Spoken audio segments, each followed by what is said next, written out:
Saya mau buktikan sesuatu kepada Bapak Ibu. Bahwa benar enggak kalau bagi Tuhan itu tidak ada yang mustahil. Saya panggil Samuel naik ke atas. Ini aneh bin ajaib Bapak Ibu. Ya, kalau orang di luar sana berkata aneh bin ajaib, tapi bagi Tuhan tidak ada yang mustahil. Coba kasih mic-nya. Coba lihat Samuel hari ini ganteng enggak Bapak Ibu? Nah, saya mau Bapak Ibu mendengar kesaksian daripada Samuel yang langsung dari orangnya sendiri. Silakan Samuel. Ya, saya menikah 3 tahun lalu, usia saya 43 tahun. Waktu menikah 43? Iya, 43 tahun. Itu pun terjadi karena pertolongan Tuhan. Karena beberapa tahun sebelumnya, waktu tadi yang saya cerita di... Cerita lagi. Cerita lagi. Jangan malu-malu Sam. Ada gereja, ada satu gedung yang dibeli oleh Bapak Gembala untuk membangun. Bukan saya, gereja yang beli. Karena dulu kami di gereja lama di Pluit Timur dan itu dulu kontrak. Kita ada rencana mau buka gereja, mau beli sendiri. Jadi kita beli satu ruko di Pluit Samudra. Ya, ternyata lingkungan tidak mengizinkan. Ya, lanjut. Ya, oleh Bapak Gembala saya dipercayakan untuk tinggal di situ beberapa waktu. Dan setelah saya 3 bulan kurang lebih di situ, satu malam saya digerakkan Tuhan secara khusus. Karena saya yakin itu memang Tuhan yang gerakkan saya secara khusus untuk berdoa. Jadi saya berdoa kurang lebih 1 jam. Dan setelah saya berdoa, belum selesai. Ternyata Tuhan ingin menyampaikan sesuatu kepada saya tentang masa depan saya. Karena waktu itu saya sudah 36 atau sekitar 36 atau 37 tahun. Jadi masih jomblo waktu itu ya, 37 tahun masih jomblo. Jadi Tuhan berbicara, cari pena, cari kertas, tulis. Apa yang kamu tulis itu akan terjadi dalam hidupmu. Mau tulis apa Tuhan? Saya bilang. Kamu tulis aja. Dan tiba-tiba waktu dia bilang kamu tulis saja. Tiba-tiba muncul di pikiran saya, menikah. Saya bilang 37 tahun menikah, siapa yang mau ya? Tapi saya tulis menikah. Kenapa nggak ada yang mau SM? Ya karena kondisinya apanya kondisi? Rada-rada gelap. Ya memang kondisi saya harus akui. Bukan saya yang ngomong ya. Saya harus Samuel sendiri saya loh. harus akui bahwa itulah kondisi saya saat itu. Makanya saya sebetulnya orang yang kurang pede. Tapi karena Tuhan memberikan pemulihan dalam hidup saya bisa berdiri di hadapan Bapak Ibu hari ini. Sebetulnya saya orang yang tidak minder, orang yang tidak suka tampil di depan, apalagi ketemu cewek. Wah itu gemetar saya. Ada teman saya Kem berusaha karena saya sudah umur segitu, dia teman yang baik, dia berusaha cari saya. Dia menjadi jomblang bagi saya. Jadi dia mengajak saya ke plaza apa? Plaza mana Kem? Kem, tolong Kem. Ya, ke situlah. Nah, saya diajak ke sana, ketemuan katanya ada orang yang mau kenalan dengan kamu. Siapa? Orang mana? Orang Chinese. Wah, orang Chinese. Tapi saya coba pergi. Oke lah, kalau memang rencana Tuhan lewat camp, bolehlah. Jadi kami ketemu, tapi tidak ada gerakan apa-apa. Gagal. Jadi pertemuan itu hanya terjadi 1 kali, gagal. Yang kedua, camp tidak gagal berusaha. Kenapa? Kamu yang nggak mau atau cewek itu nggak mau? Antara dua. Ya memang ceweknya memang sih. Kalau menurut saya, kalau saya jadi dengan dia, saya akan susah. Jadi ya batal, nggak jadi. Kem tetap berusaha. Yang kedua dia cari dapat orang Batak katanya. Jadi kita ketemuan lagi. Wah ini parah saya bilang. Kau salah kasih orang Kem, saya bilang. Nggak cocok. Akhirnya batal. Jadi 2 kali dia berusaha untuk menjodohkan saya. Dia punya niat baik. menjodohkan saya, tapi semuanya gagal. Tapi di hari itu, di malam itu, ketika saya disuruh menulis menikah, saya katakan kalau ini dari Tuhan, saya pasti menikah. Jadi saya tulis menikah. Menikah dengan siapa? Orang Chinese. Seleranya tinggi loh. Ya kan, waktu itu ya. Waktu ditulis dulu orang Chinese, saya juga ragu-ragu sampai mau hapus Chinese itu, ganti dengan orang Timur.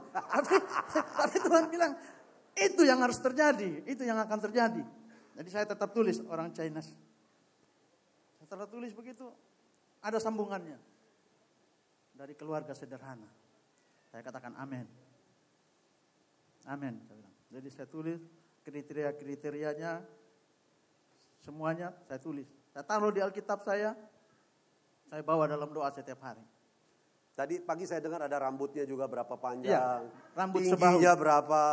Tingginya hampir sama dengan saya, tinggi saya. Oh, ditulis jelas. Jelas, ya jelas. Saya tulis jelas begitu. Saya taruh di Alkitab saya dan saya berdoa. Ternyata kem nakal juga dia. Beberapa waktu setelah itu, ada 4 bulan atau 5 bulan setelah itu, yang saya juga, itu Alkitab saya sebetulnya saya pegang terus, saya tidak akan taruh di mana tempat, karena itu ada pesan pribadi untuk saya, jadi saya tidak mau orang membacanya. Tapi hari itu saya kelupaan dan Kem menemukannya. Jadi Kem buka, dia seperti dapat lotre senangnya. Dia bilang begini, wah ini luar biasa ini. Jadi dia mulai mengadakan mulai sebar luaskan. Saya belum tahu sebetulnya, belum tahu apa-apa. Ketemu dengan Pak Martin senyum-senyum, selamat ya Ken, selamat ya Sen, selamat. Selamat apa Pak? Selamat apa Pak? Selamat aja, selamat. Ya Pak, selamat. Saya masuk ke kantor di Pluit. Saya duduk di tempat saya, tiba-tiba saya lihat di dinding kok ada yang saya tulis. Difotokopi sama Ken dan ditempel di dinding. Kelewatan lu Kem, lu bener-bener lu. Saya mau marah.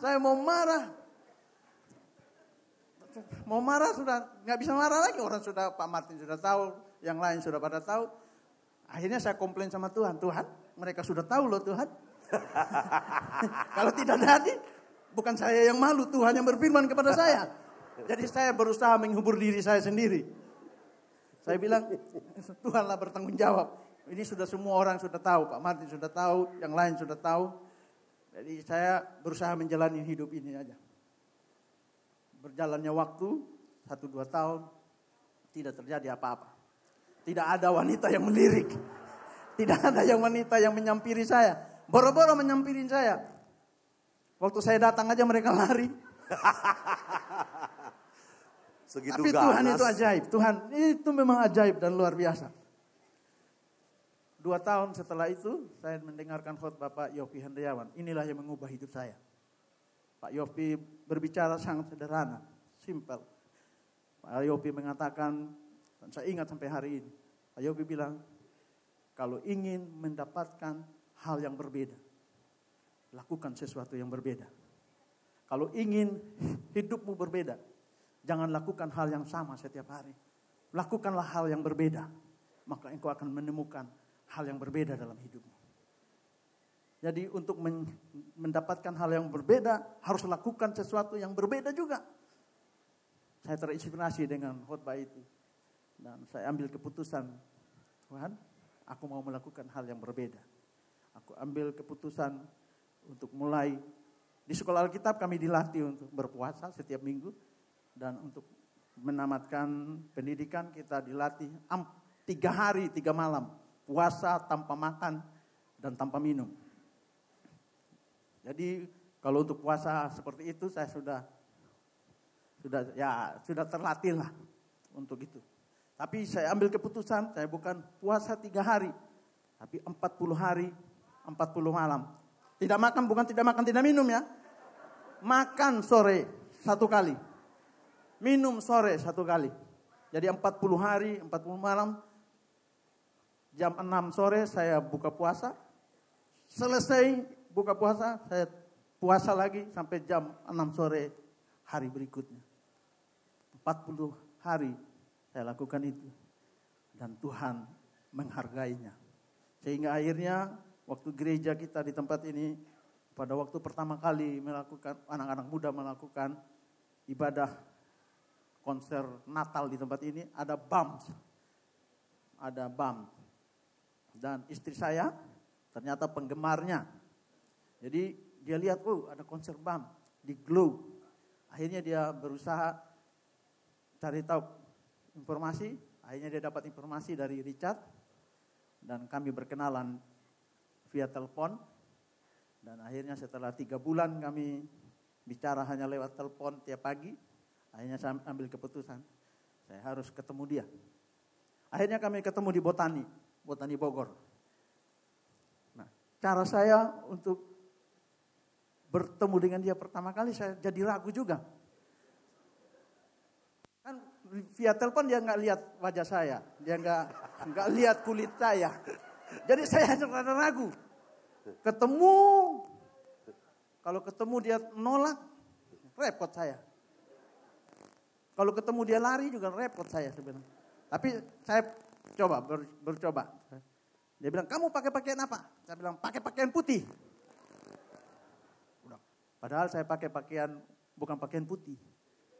Jadi saya mau berusaha supaya dia, kalau dia lihat orang itu, orang lain maksudnya. Jadi ketemu kita di Bogor, di Botani Bogor. Dan puji Tuhan, ketika kami bertemu pertama kali, di situ Tuhan melakukan mujizat. Dia terima saya apa adanya. Dia tidak menolak saya ternyata. Akhirnya kami terus melanjutkan hubungan. Setelah 1 bulan saya langsung berkata kepadanya, saya tidak mau hubungan ini hanya pacaran. Kalau kamu serius, saya serius, kita bawa hubungan kita ke pernikahan. Dan dia berkata, setuju. Saya juga heran, dia setuju terus. Dia setuju terus. Akhirnya saya pergi menghadap ke mamanya. Nah ini dia pertama kali ketemu mamanya ini juga. Mamanya, orang tuanya terima baik-baik. Senyum-senyum, tawarin makan, bla bla bla. Ternyata ujung di belakangnya nggak enak. Itu setelah kami menikah baru istri saya kasih tahu. Ternyata waktu saya pertama kali ketemu dengan saya, mamanya, papanya pernah bilang begini. Ing, kamu ketemu dengan orang mabok dari mana katanya? Kok orang mabok, saya bilang. Iya, matanya merah. Sampai hari ini mata saya memang merah. Jadi kalau Bapak Ibu lihat saya mata merah bukan karena saya mabok Bapak Ibu. Tapi memang karena mata saya merah. Tapi karena yang pertama kali ketemu sama mertua saya waktu itu, jadi dia bilang, ketemu di mana dengan orang mabok ini? Singkat cerita, akhirnya oleh kemurahan Tuhan, kami bisa menikah di tempat ini. Dan kami juga, hal yang saya paling khawatirkan waktu itu adalah ketika kami menikah, apa saya bisa punya anak? Apa kalau anak saya lahir, apa di atasnya putih, di bawahnya hitam, atau kebaliknya. Jadi saya sempat berpikir benar Bapak Ibu. Karena istri saya orangnya kulitnya cerah putih, sedangkan saya sawo matang, kewatangan. Jadi saya berpikir, sampai Pak Andi bercanda dengan saya, jangan-jangan belang, sebelahnya putih, sebelahnya gelap. Tapi saya bilang, nggak apa-apa, yang penting anak. Yang penting anak, biar dia belang kiri, belang kanan, belang-belang, yang penting dia anak. Tapi puji Tuhan, kami menikah di tahun itu juga. Kami dikaruniai anak. Dan anak kami ternyata gantengnya lebih dari bapaknya. Wah, luar biasa. Ya itu karena pertolongan Tuhan. Jadi kalau Bapak Gembala mengambil tema ini, itu saya banget. Saya banget. Karena oleh Yesus, aku bisa. Kakak kamu ngomong apa kakak kamu? Ya, Bapak Ibu, saya bawa kakak saya untuk kenalan kakak saya kenalan. Saya bawa calon istri saya untuk kenalan dengan Kakak saya, dia terkejut. Karena usia kami, jujur usia kami cukup jauh, 22 tahun. Bedanya 22. Iya, 2 tahun. Jadi saya sudah rada-rada umur, istri masih fresh. Jadi saya bawa dia ke kakak saya. Ketemu pertama kali dengan kakak saya. Kakak saya bukannya bersyukur adiknya dapat pacar yang begitu baik. Saya juga kaget kenapa dia bisa ngomong begitu. Dia bilang begini, dia suruh Iing, kamu bantu di belakang deh. Dan kami ngobrol berdua. Kakak saya bilang begini langsung. Itu cewek katarak ternyata. Kenapa kakak bilang begitu? Kalau dia normal, pasti dia tolak kamu. Tapi karena dia katarak, dia terima kamu. Bagi Tuhan, aku bisa. Tak ada yang mustahil. Bagi Tuhan, tak ada yang tak mungkin. Mujizatnya disediakan bagiku. Ku diangkat dan dipulihkannya. Amin Bapak Ibu. Ini bukti loh. Asal percaya. Amin. Tapi percaya juga harus ada yang kita lakukan. Ya. Berpuasa 40 hari. Ya, berpuasa 40 hari. Mata yang tadi tidak bekarak jadi betarak. Tapi kita berdoa supaya istrinya matanya tetap berkatarak. Kalau nggak repot saya jadi gembala di tempat ini. Puji Tuhan Sam, haleluya. Tapi Kem kelewatan loh, belum jadi ditulis di papan bor itu. Saya baru tahu tadi. Benar ya Kem ya? Benar ya? Coba kalau nggak jadi. Dia tulis, istri saya Chinese. Kedua rambutnya panjang, tinggi lagi. Itu seleranya tinggi banget itu Samuel. Tapi dahsyat luar biasa ya. Yang dahsyat Tuhan kita. Amin.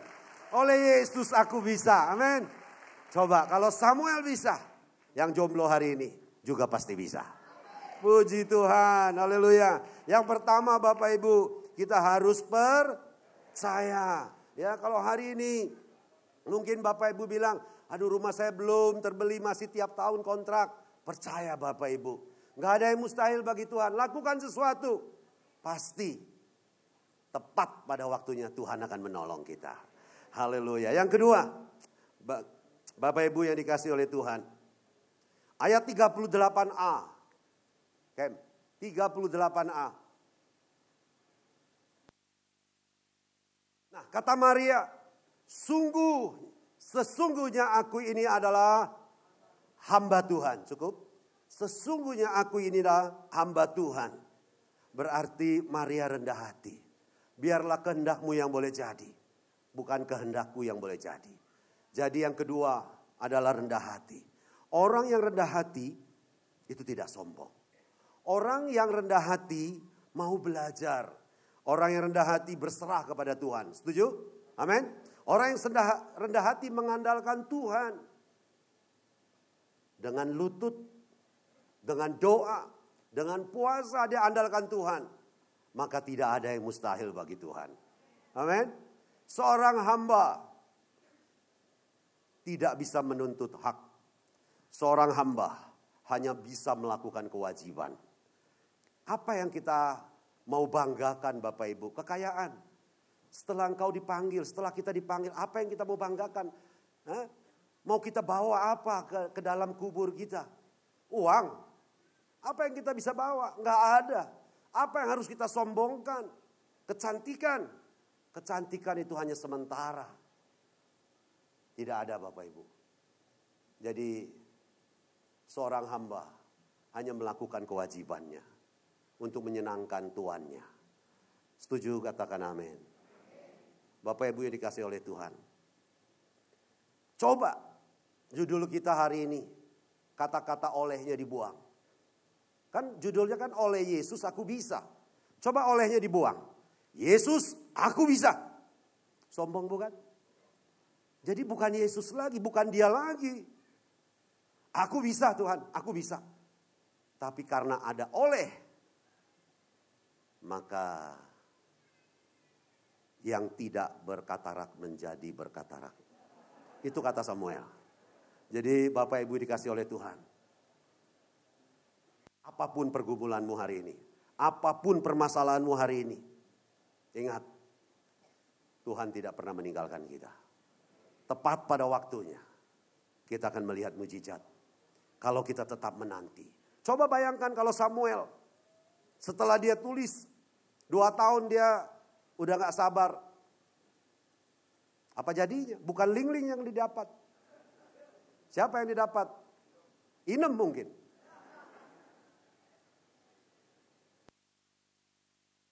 Dia tetap menanti. Sampai 3 tahun Bapak Ibu. 3 tahun itu 1000 hari loh Bapak Ibu. Setiap hari dia tulis. Dia lihat tulisan itu. Sampai Tuhan kirim. Siapa istrinya namanya? Ing-Ing. Datang untuk menghampiri Samuel. Untuk setuju dinikahinya. Setuju ya Sam ya? Nggak dipaksa kan Sam?